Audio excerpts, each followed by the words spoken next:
Ya.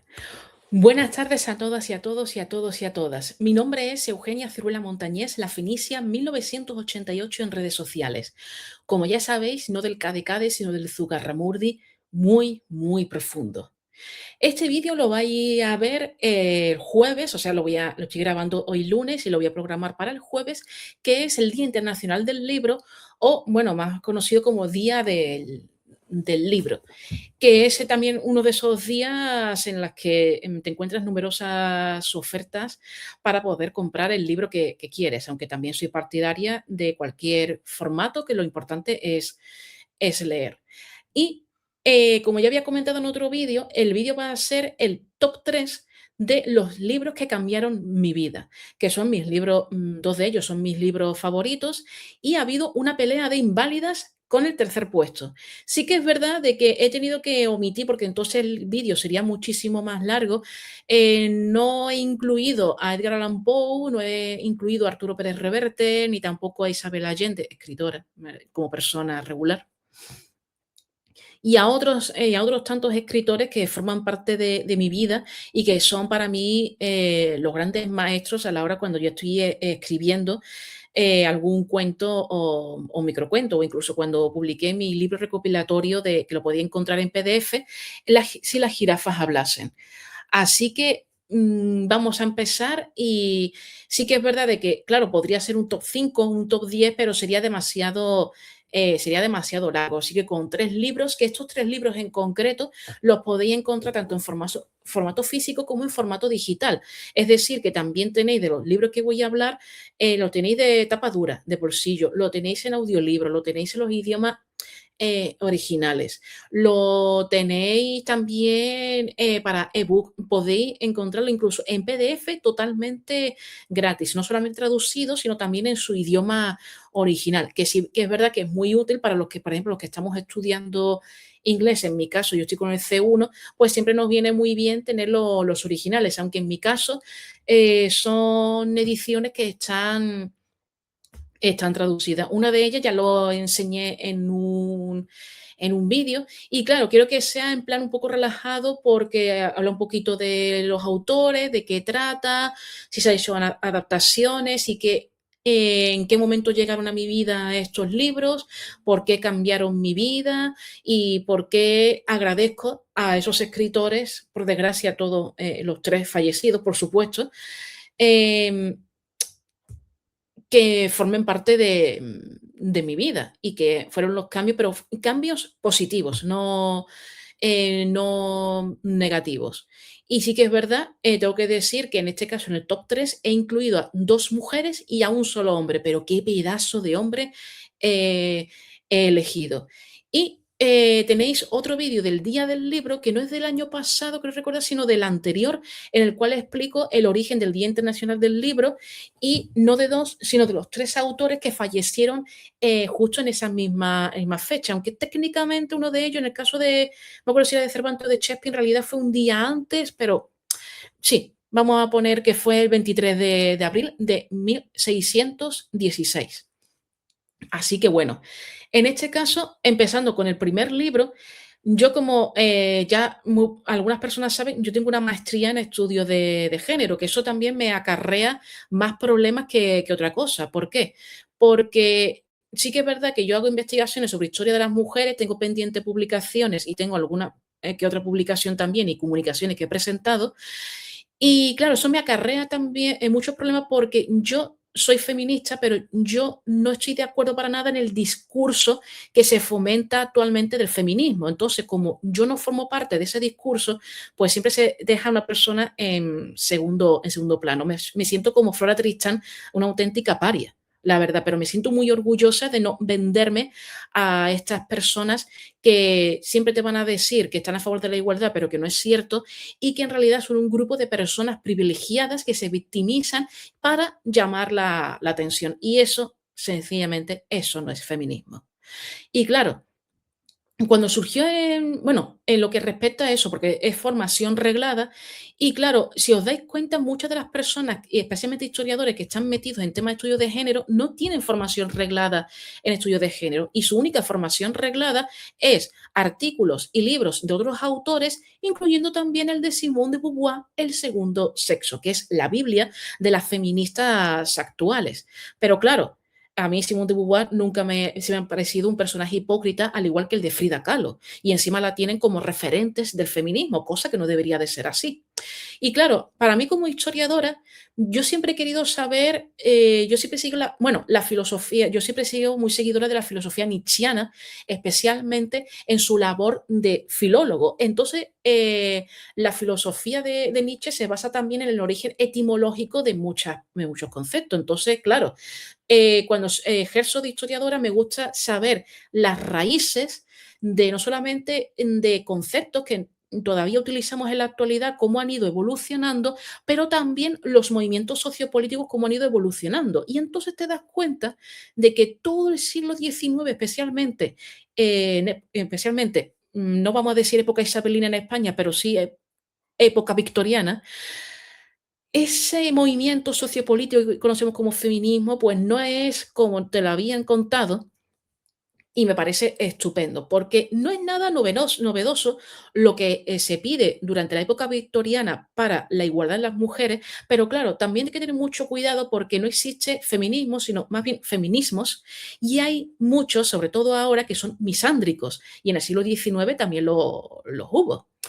Y claro, también me interesó saber de dónde venía el concepto de feminismo. El concepto en realidad es un robo porque es un concepto médico, no es un concepto sociopolítico.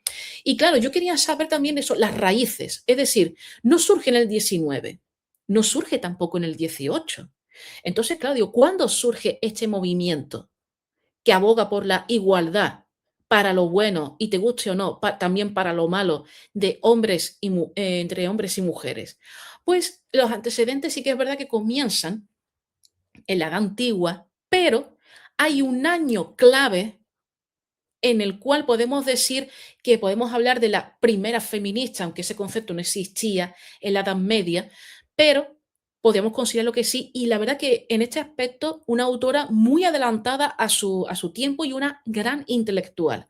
Estamos hablando, comenzamos con el top 3 con La ciudad de las damas de Christine de Pizan.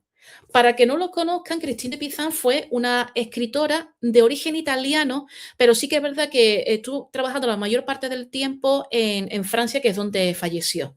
En 1405, sí, en 1405 publica este gran libro que es un antes y un después en lo que se llamó, bueno, tú lo llamas batalla de sexos, pero se llamó querella de las mujeres, que es, digamos, como un debate que dura unos 300 años aproximadamente sobre el tema de las mujeres. Esto me recordó mucho al debate, al famoso debate que se hizo durante el Imperio Bizantino, en el cual de qué sexo son los ángeles, para luego llegar a la conclusión de que los ángeles no tienen sexo.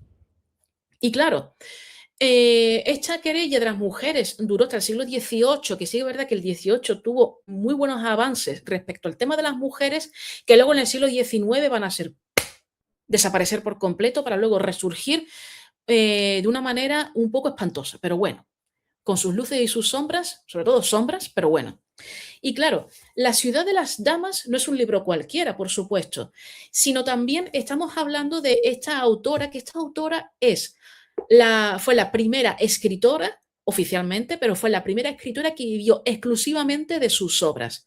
No solamente escribió La ciudad de las damas, que es por lo que conocemos a Christine de Pizan, sino que también escribió poesía. Y es una persona que no paró de trabajar. Y el motivo fue de que ella se quedó viuda, tenía una madre a su cargo, tenía un hijo a su cargo, y lo más sencillo, e incluso lo más sensato en la época, era que se hubiera casado en segundas nupcias, pero ella decidió que ella iba a vivir de las copias y las múltiples copias que tuvo sus obras. En este caso, La ciudad de las damas surge, y esto hay que decirlo, gracias a la misoginia. Sí, gracias a la misoginia tenemos este libro y tenemos movimiento sociopolítico que hoy llamamos feminismo. ¿Por qué? Ella comienza de que ella está en su estudio trabajando, reflexionando y tiene una obra que la tengo aquí, que se llama Libro de las Lamentaciones de Mateolo, que a ti te sonará chino y a mí me sonó chino en su momento. Pero si vamos a la, porque esto es una edición, vamos a ver que es bastante buena, la verdad, tuve una gran suerte de conseguir esta edición por un buen precio. Si vamos a la nota a pie de página, que es la número 2, pone Libro de las Lamentaciones de Mateolo. Se trata de la traducción al francés que Jean Lefebvre, mi francés está oxidado, así que lo voy a decir como pueda, hizo a finales del siglo XIV del Liber Lamentationum Mateoluli, lo tengo que decir así, despacito, compuesto hacia el 1300. Un compendio de tópicos misóginos de casi 6.000 versos. Y es algo que aquí, esto último, lo comparto con el editor y nos viene muy bien a los que somos historiadores, que, como señala su editor, solo debe a Cristina de Pizán el no haber caído en el olvido. ¿Qué es lo que ocurre? En la Edad Media, también en la Edad Moderna, pero sobre todo en libros de la Edad Media, citan a otros autores y citan lo que es parte de su obra o directamente el título. Entonces, claro, muchos autores los conocemos gracias a otros autores que citaron su obra. Algunas de las obras las conocemos y las podemos tener en PDF y otras directamente pues se han perdido. Y claro, ella lo que hace, dice, bueno, se lee el libro, a ella no le gusta, y dice, bueno, pero que hemos hecho algo las mujeres, hemos hecho algo bueno, somos realmente lo que fomenta el cristianismo y añado otras religiones, pues entonces ella decide pues crear una ciudad. ¿Pero qué ciudad? La ciudad típica medieval que, por ejemplo, los que sois de Hispanoamérica, las primeras ciudades, las ciudades originales de donde vosotros vivís, era un modelo medieval, que era la ciudad amurallada.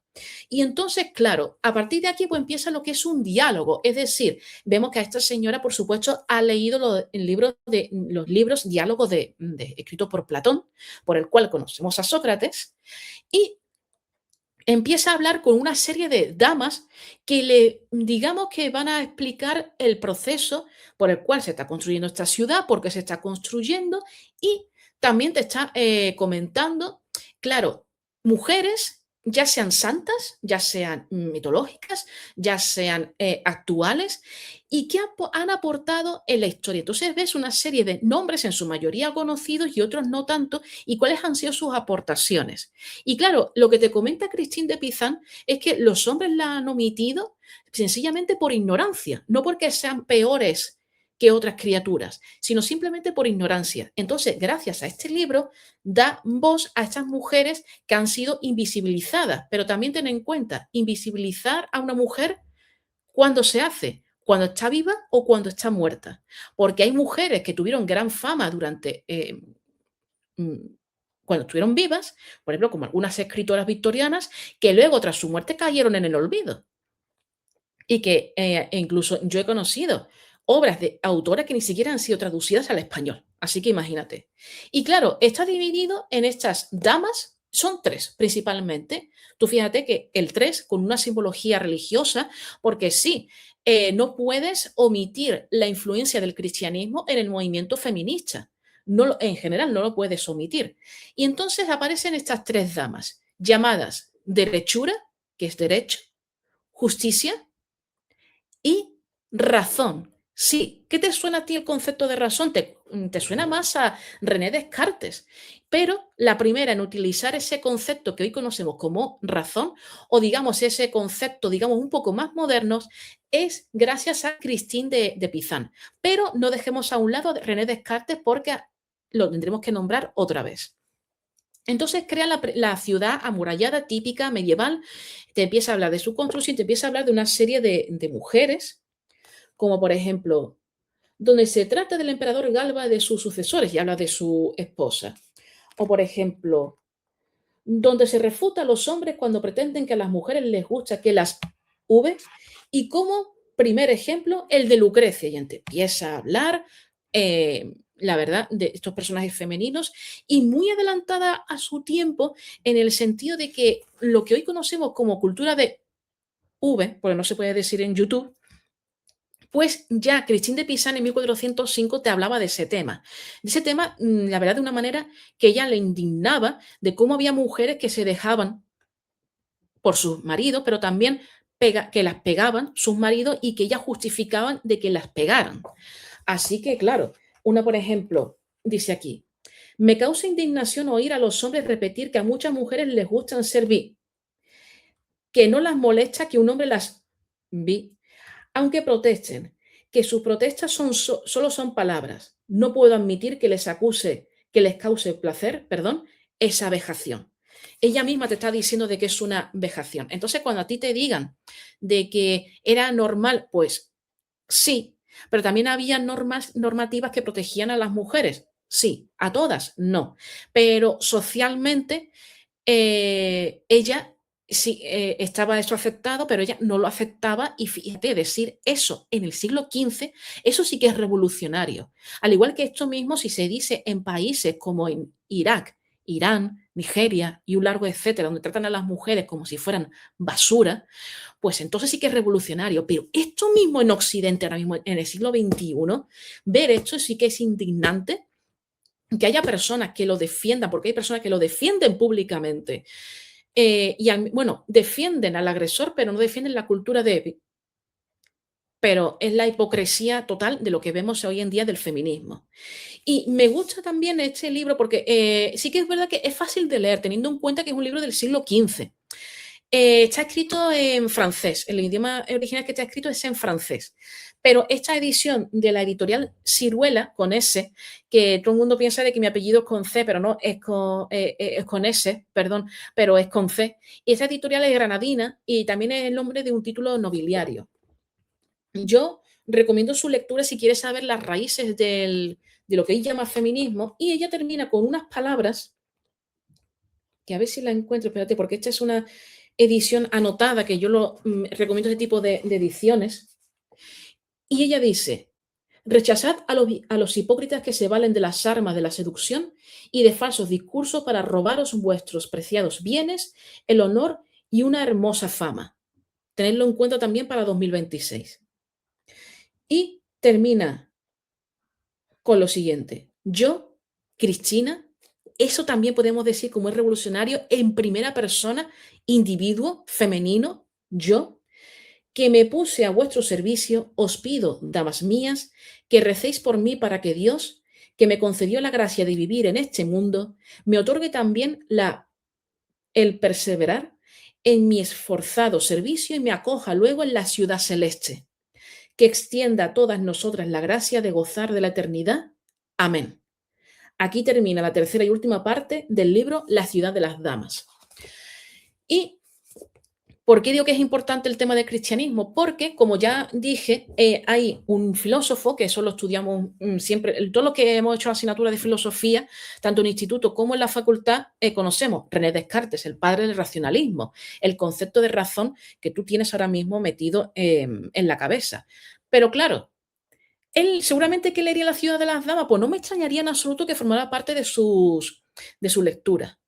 Pero, aquí viene lo importante, uno de sus discípulos sí que va a ser fundamental para lo que hoy llamamos feminismo, e incluso muy importante también para el concepto de ilustración, porque estamos hablando de un autor del siglo XVII, llamado Poulain de la Barrère, que es un sacerdote cristiano cartesiano francés, que escribió dos libros, bueno, escribió varios libros, pero dos libros en concreto que yo me los he leído, que uno es La igualdad de los sexos, que se te meta bien en la cabeza, siglo XVII, La igualdad de los sexos, y La educación de las damas, que es también un libro sobre diálogo, en el cual, al igual que La igualdad de los sexos, llega a la misma conclusión. La inteligencia no entiende de sexos. La mujer es tan inteligente como el varón. Y estamos hablando del siglo XVII, estamos hablando de cristianismo y estamos hablando de un sacerdote. Así que yo te recomendaría que no te limites a leer los libros del siglo XX y del XXI, sino que también leas libros de otros siglos y te vas a dar cuenta de que en realidad el feminismo no es nada original y que ya en otros tiempos se hablaba de la igualdad, se hablaba de la inteligencia de las mujeres y también de la independencia. Por cierto, la pelea de inválidas en este caso, que de la Ciudad de las Damas, fue con vindicaciones de los derechos de la mujer de Mary Wollstonecraft, la abuela de la criatura, o más bien la madre de la escritora de ciencia ficción Mary Shelley. Así que leeros el libro, os va a gustar mucho y si no entendéis algo, ir a la edición, esta es la edición anotada, buscarlo y si no, tener un diccionario, tener a Google aquí mismo al lado y ningún problema. Y si tiene también alguna otra herramienta, pues con el Gemini sin ningún problema. Así que vamos al puesto número 2. Esta historia con este libro, pasó una cosa bastante curiosa, porque ahora te lo voy a contar, porque el segundo libro que cambió mi vida para siempre, sobre todo en la forma de escribir y por el cual descubrí a este autor, es El retrato de Dorian Gray del maravilloso escritor irlandés Oscar Wilde. El ejemplo perfecto de dandy por excelencia. Un hombre que llevó el sarcasmo a otro nivel, con un humor y una crítica mordaz a la sociedad victoriana que terminó desgraciadamente en París totalmente olvidado y que falleció por culpa de una operación que le provocó una infección bastante grave. Pero esta obra es también un antes y un después en su desgraciada vida, la verdad. Esta obra se publicó en 1891, ya quedaban unos añitos para que terminara la época victoriana y que la reina dijera adiós y dejarme tranquila. El retrato de Dorian Gray trata sobre la belleza masculina, trata sobre la inmortalidad, trata sobre la hipocresía de la sociedad victoriana, pero sobre todo trata de eso, de la belleza inmortal, pero joven, de la juventud, no de la vejez. Entonces, claro, vemos aquí a Dorian Gray, que es un hombre guapísimo, hermoso, en plena juventud, en plena flor de la vida, que conoce al señor Harwell, que es la personificación de Oscar Wilde, y claro, le hace un retrato y se queda maravillado con el retrato, pero ¿qué pasa? Que todos envejecemos. Así que Dorian Gray decide vender su alma al diablo. ¿Para qué? Para ser eternamente joven y que el cuadro, que es su mayor secreto, el cuadro envejezca por él. ¿Qué pasa? Que pasan los años y claro, ven a este señor que está exactamente igual y los demás estamos viejos. Pero ¿qué pasa? Que él tiene una vida hedonista, tiene una vida sin preocupaciones, una vida irracional, pero se da cuenta de que también ha sido manipulado porque el amor de su vida, una actriz de teatro, pensando de que había muerto, no, no murió. Y entonces ahí es cuando se revela contra ese maestro que se había enamorado de su belleza.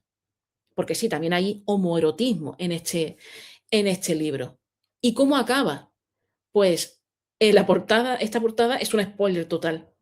Al final Dorian Gray muere, pero lo que vemos ahí no es el cadáver de un joven, sino el cadáver de un anciano. Y al lado un cuadro de un joven bello y hermoso llamado Dorian Gray. Y claro, tú dirás, es fantástico. Pues la verdad es que sí, tiene elementos de novela gótica, que tuvo su auge en la época victoriana, pero fue muy polémico, no es la única obra polémica. Yo recuerdo perdón, la obra Salomé, que ya la vi en teatro y también fue muy polémica, debido principalmente por la temática y también por el desnudo integral femenino. Pero esta es una obra, podríamos catalogarla en literatura homosexual. La respuesta es sí. No es explícita, pero sí se entiende. Entonces, claro, aquí hay mucho homoerotismo. Y también una crítica, como digo, mordaz a la sociedad victoriana y claro, eso que te lo critiquen públicamente, pues como que no queda muy bien. Pero claro, ¿qué pasó en la vida de Oscar Wilde que coincide y que fue, digamos, la guinda del pastel de la vida tan miserable que tuvo en los últimos años? Pues que él tenía un amante masculino y, claro, se habían enterado, le pasaron al padre del joven una notita y, claro, pues lo vamos a llevar a juicio. Pues sí, no por homosexual, eso hay que tener mucho cuidado, sino por sodomía. Y simplemente por eso, vamos, lo condenaron. Y claro, a mí no te escandaliza, pero en el siglo XIX era escandaloso ese tipo de relaciones, o al menos que ese tipo de relaciones se hicieran públicas. Y claro, ¿por qué te digo que está mal decir que Oscar Wilde fue condenado por homosexual? Porque en ningún momento se utilizó la palabra homosexual para referirse a los actos homoeróticos que llevó a cabo este señor, que no sería con su primer amante, por supuesto. ¿Pero existía a finales del XIX ese concepto de homosexual? Sí. En concreto, desde 1869, que es la primera vez que vemos documentada la palabra homosexual por Karl Maria Kertbeny, que fue un escritor y traductor húngaro, pero que él inventó otro concepto un año antes, que fue el concepto heterosexual. Así que esto lo aprendí yo en la maestría de estudios de género, lo cual fantástico, por supuesto. Y claro, eso ahora mismo estamos en una sociedad bastante hipócrita y si tú dices estos argumentos, que son argumentos sólidos, que tú puedes probarlos, pues la verdad más de uno le explota la cabeza. Entonces, claro, cuando veas de que dice, ¿era homosexual? Sí, pero él mismo no se autodefinía como homosexual, ni mucho menos. El concepto homosexual sí que es verdad, nació con una connotación positiva, no negativa, la negativa era la sodomía. Pero claro, a lo largo de los años fue positivo, negativo, positivo, negativo. Y ahora, dependiendo del país, o es positivo o es negativo. En mi país, España, es positivo. En otros países como Palestina, Irán, Irak, por decir algunos, Egipto, Marruecos, sí son de una connotación negativa e incluso pueden meterte en la cárcel o condenarte a muerte por ello. Cosa que ahora mismo, y hay que decirlo, es un auténtico retroceso. Pero claro, en la sociedad decimonónica era lo normal, era llevarlos a la cárcel o incluso que fueran parte no de experimentos, sí, pero sí de investigaciones de psiquiatras. Por ejemplo, Sigmund Freud sí que investigó sobre el homoerotismo y ahora mismo lo ves con los ojos de 2026 y dices, uff, este era homófobo. Pero no exactamente, ¿eh? No, porque tampoco era una connotación tan negativa como nosotros pensamos, ¿eh? Ni mucho menos. Y como ya sabemos, como ya he comentado, la vida de Oscar Wilde fue de cuesta abajo y sin frenos. Y también em, terminó en París, tuvo una operación, no me acuerdo de qué fue la operación, luego tuvo una infección y murió totalmente en la ruina, pero sí que es verdad de que él está enterrado en París y su tumba es visitada y sus obras, todo el que haya estudiado filología inglesa, hoy se llama estudios ingleses, pues la verdad disfrutan más que con Shakespeare, la verdad. Lees sus obras y es que te ríes y dice, lo entiendo perfectamente, pero también qué pasó. Y ahí llego de por qué este fue un cambio en mi vida. Este libro me lo compraron cuando yo tenía 13 años, porque yo lo pedí, leí la sinopsis, me gustó, digo, pues voy a empezar a leerme El retrato de Dorian Gray. ¿Qué me pasó? Que no llegué ni a la mitad y no entendí nada. ¿Por qué? Porque me faltaba todavía muchas lecturas, pero también me faltaban herramientas para poder entender el humor inglés. Y claro, ¿qué pasa? Digo, pues le puse lo doblé un poquito, una de las páginas, digo, vale, he entendido lo esencial, pero cuando llegue el momento, pues volveré a retomar el libro. Y efectivamente lo retomé, pero 3 años después, con 16 años. Ya había leído otros clásicos, había leído también otras obras de autores ingleses, entonces dije, pues es mi oportunidad de poder volver a retomar el retrato de Dorian Gray. También fue porque un grupo de una compañera y también otra compañera suya se habían leído el libro del tirón y les había gustado. Entonces ya volvió ese gusanillo con la obra y especialmente con Oscar Wilde. Y claro, me lo leí, lo que me quedó de una sentada. Lo entendí perfectamente, lo disfruté muchísimo, me pareció incluso en muchos aspectos bastante lúgubre. Y entonces empecé a amar este libro como en realidad debería de haberlo amado pero como dije, me adelanté demasiado, fue demasiado precipitado por mi parte empezar a leerme el Retrato de Dorian Gray con 13 años. Así que claro, ahora con cerca de 40 años, a veces le echo un vistazo, leo algunas páginas y digo, wow, lo disfruto muchísimo más. ¿Hay adaptaciones de Dorian Gray? La respuesta es sí, pero las adaptaciones no son, digamos, no me han gustado mucho. Hubo una última protagonizada por Colin Firth que la verdad sí se parece a algún libro, pero yo creo que le da más importancia un poco a promocionar más a los actores que la obra en sí. Aparte que Dorian Gray es rubio y siempre aparece con el pelo castaño, a excepción de una adaptación de los años 40, 50, que la verdad que esa, creo que era de los 40, que es bastante fiel al libro. Y luego, si tú has leído la novela gráfica La Liga de los Hombres Extraordinarios y has visto la película que defiendo, pues vas a ver al personaje de Dorian Gray y, por supuesto, Moreno. Pero vamos, ahí te das cuenta de que Dorian Gray, bueno, es en la novela gráfica y en la adaptación es inmortal, aunque un poco ingreído para mi gusto. En el libro depende, o te cae bien o te cae mal a ratos, pero lo veo más como una víctima de un hombre obsesionado con la belleza joven y masculina y totalmente hermosa, que incluso me recordaba muchas veces a la belleza femenina guión más, o más bien la belleza masculina feminizada del Renacimiento, que otra cosa. Recomiendo su lectura y si tenéis la oportunidad de leerlo en inglés, pues muchísimo, muchísimo mejor y vais a entender muy bien la sociedad victoriana y cómo lo sacó a la luz Oscar Wilde de una manera tan exquisita, genial y humorística. Así que leerlo que no os vaya a arrepentir. Y el siguiente libro es otro libro de literatura inglesa, un libro victoriano, pero esta vez de los comienzos de la época victoriana. Sí, me gusta mucho el imaginario y literatura victoriana. No me gusta como mujer y como historiadora, sí que es verdad que detesto la época victoriana. Así que es un amor-odio a partes iguales. Y es mi libro favorito. El libro por el que yo me planteé seriamente, digo, ¿y si, mm, ¿y si publico? ¿Y si doy el paso de publicar, aunque sea en redes sociales, aunque sea primero, porque primero fue con mis compañeras y vi que les gustó, digo, pues voy a dar el paso para publicar y que le debo muchísimo a estas hermanas, pero especialmente a ella en concreto, que tiene una obra bastante prolífica, que es en este caso el número uno, que es Mi Jane Eyre de Charlotte Brontë. Esta obra archiconocida y que sobre todo habréis visto adaptaciones, hay adaptaciones tanto en cine como para televisión y va a haber una nueva adaptación con una Jane Eyre que digo, bueno, a menos que la película de maquillaje sea la hostia, no la veo yo como Jane Eyre. La mejor adaptación, en la que más se parece al libro, es la de 1996 con la actriz francesa Charlotte Gainsbourg, que nunca sé pronunciar bien su apellido, pero que es muy conocida especialmente por las películas de Lars von Trier, con William Hart y con Maria Schneider interpretando a Berta. Ya conté en su momento y también en un taller literario que hice en México, sí, en México, que impartí una de las clases, también hablé de la novela de Jane Eyre, cuál es la sinopsis de qué trata, cuál es su simbología.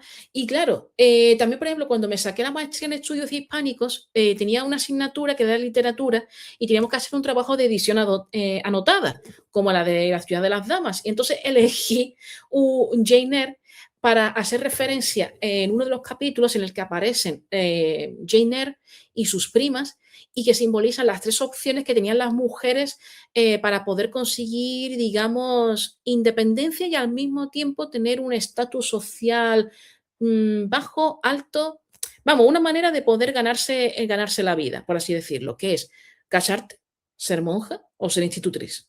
En el caso de Charlotte Brontë, al igual que sus hermanas, Anne y Agnes Brontë, la más conocida, porque hubo también otras hermanas y también hubo algún que otro hermano, pues se dedicaron a ejercer de institutriz. Y claro, esta obra, publicada en 1847, estuvo publicada primero bajo seudónimo masculino y luego se supo, las siguientes ediciones, ya que había sido una mujer. Sí que es verdad que al principio estas obras, la hermana Brontë al principio, bueno, publicaban y eso, pero en realidad no saborearon las mieles del éxito, fue tras sus muertes, cuando empezó a hacer libros bastante populares. Y también, sobre todo, gracias al cine. Yo siempre recomiendo que sí, primero hay que leer el libro y luego ver la película, pero también puede ser al revés, de que veas la película y te entre el gusanillo de comprarte el libro. Y cómprate el que tenga, si tiene o no el cartel de la película, ¿qué más da? Si es una manera también de que tú tienes de decir, pues mira, este es el de la película que yo he visto, voy a comprarme el libro, como pasó con Cumbre Borrascosas. También tenéis unas ediciones de tapa dura preciosas, pero con un precio desorbitado. Así que yo prefiero más edición de bolsillo y es un libro que leería una y mil veces. Este libro yo me lo leí a raíz también de ver la adaptación de Jane Eyre de 1996 y he visto varias. Una de las que vi las últimas en el cine fue la de Mia Wasikowska y, ay, ¿y qué otro actor era? Ay, se me ha ido. Michael Fassbender. Pues de ellos 2. Y sí que es verdad que tiene una fotografía muy buena, no se parece si le hubieran teñido el pelo de oscuro, porque es verdad que Jane Eyre era muy pálida con el pelo oscuro, hubiera dado más el pego Mia Wasikowska como Jane Eyre, pero hace un buen papel, la verdad.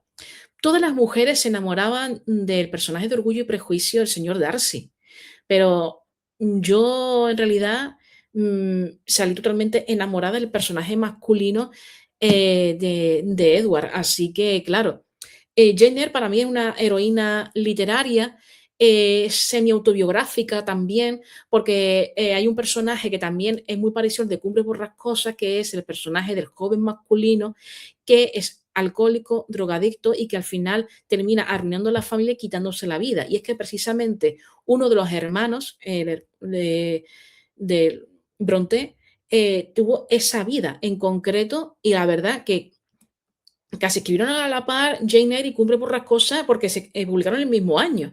Y claro, es normal de que a lo mejor leyeran parte de los libros las hermanas, que se intercambiaran ideas y demás.